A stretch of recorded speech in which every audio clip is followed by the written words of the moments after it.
Everyone, this is me Sania and welcome to another video from Sania lifestyle. তো চলে এসেছি নতুন একটা ভিডিও নিয়ে। আজকের আমি তোমাদেরকে করে দেখাবো মাছের মাথা দিয়ে মুগের ডাল।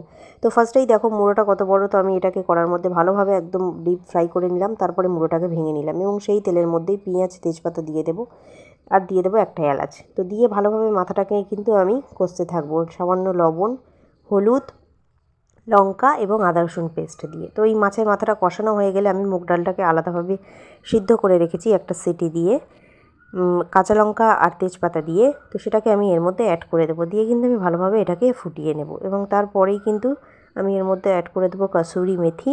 কাসুরি মেথিটাকে আমি ড্রাই রোস্ট করে অ্যাড করেছি, তোমরা যারা চাইবে নাও অ্যাড করতে পারো, যাদের ভালো লাগবে না, কিন্তু কাসুরি মেথিটা দিলে টেস্টটা খুব ভালো আসে।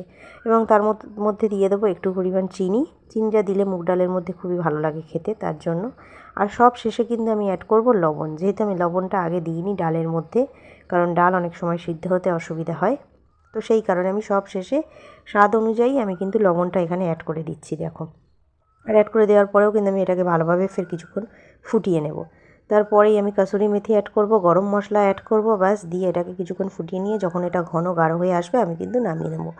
আর এটা কিন্তু গরম গরম বাসমতি রাইস বা দেরাদুন রাইসের সাথে খেতে খুব ভালো লাগবে, ঝুরি আলু ভাজা দিয়ে। তো সানডে স্পেশাল তোমরা এটা করে দেখতেই পারো, আশা করছি তোমাদেরও ভালো লাগবে। যদি আমার ভিডিওটা ভালো লেগে থাকে please do like, share and subscribe my channel. আর এরকম নতুন নতুন ভিডিও পেতে হলে আমার চ্যানেলে কিন্তু অবশ্যই তোমাদেরকে চোখ রাখতে হবে। আর তোমরা কেমন আছো প্রত্যেকে অবশ্যই আমাকে জানিও, আশা করছি ভালো আছো। আর প্রত্যেকে সুস্থ থেকো, ভালো থেকো। আর আমার চ্যানেলে কিন্তু অবশ্যই কিন্তু এরকম ভিডিও অবশ্যই তোমরা দেখতে থাকো। আর এই রেসিপিটাকে অবশ্যই তোমরা বাড়িতে ট্রাই করে দেখো, তোমাদেরকেও ভালো লাগবে। এর সাথে তোমরা বেগুনি পরিবেশন করতে পারো অথবা ঝুরি আলু ভাজাও কিন্তু পরিবেশন করতে পারো। তো ভালো লাগলে একটা লাইক করে দিও। Thank you.